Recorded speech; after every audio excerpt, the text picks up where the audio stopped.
My first impression of Tim Crowe was, I guess he was a bit arrogant, a bit stuck up. First thing he said to me was, "What the f*** are you looking at, mate?"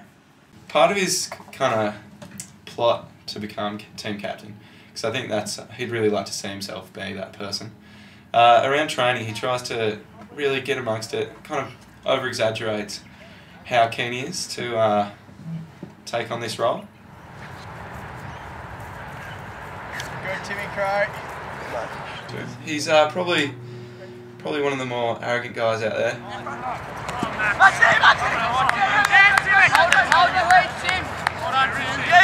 At footy training, Tim Crowe, he's always at the front of the huddles.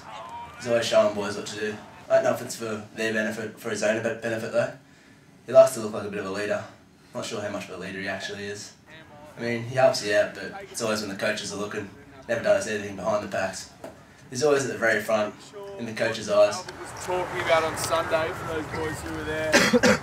Don't get in front of the bloke when you're receiving the handball. Make sure you wait. But like everyone should know who Crowe is. Well, at least he thinks so. 8 groups, so 2 on each corner. Jog it out. Okay, really good coach. Just got to listen to him. His voice is absolutely ridiculous at times. Just get back, mate. Get back, yours. Not just demanding the ball, but sometimes screaming at the person.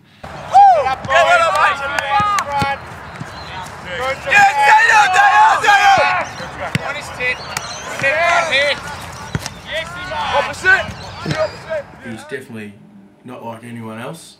He thinks he's pretty switched on and pretty clever and thinks he's probably the most popular bloke going around. Yeah, he's full of support and always the loudest bloke at training. Always getting up everyone's grill, you know, giving everyone a pat on the back.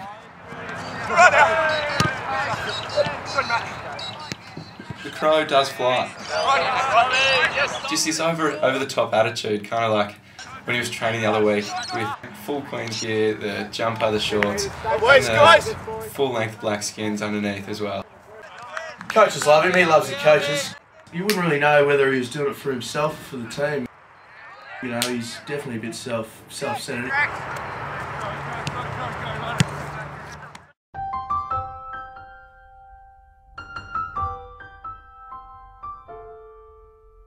Do you know this one? Do you know this one?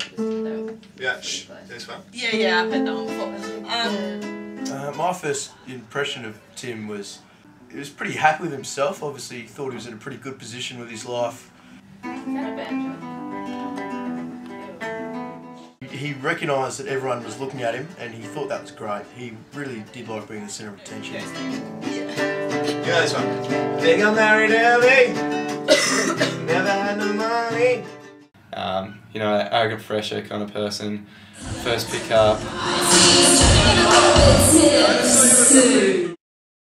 This is just sort of a wall of stuff that I've been to. Like, been to both balls over the last couple of years. They've been pretty big nights. These 21sts that I've been to. It's not all of them, of course. It's just sort of like the special ones that make the cut. It's the team for last year. There's me right in the centre. Sort of, like, as you see, like sort of central figure in that. Here's the coaches, big boys this year. Fish Dogger, Fishy, and Big Dream Boat. One thing that I've noticed this last week in particular is this jumper that I've seen Crowe been wearing. University Blues. Interesting because he hasn't actually played for the Blues. This is actually Tommy Calvert's jumper. He left mine in training, so. Here's Dream Boat and Crowe. That was at one of the other 21st I've been to. This is at a turn, drinking, laughing. These are empties. Empties that I've already been through. Yeah, that was probably just one night. Sometimes a dabble as well. That's for chicks mainly, when they come in. Each time I've sort of been definitely in the leadership group. The boys are always sort of want me up there. I mean, it's good because like I've sort of gained that knowledge of over the years of like giving others advice, and I think that's been a big thing for me in terms of developing my football brain.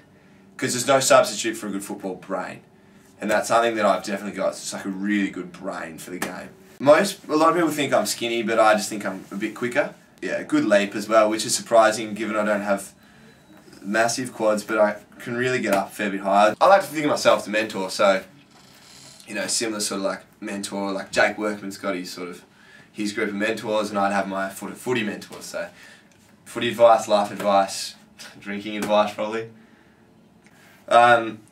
There's a couple of other boys that are in contention for leadership this year.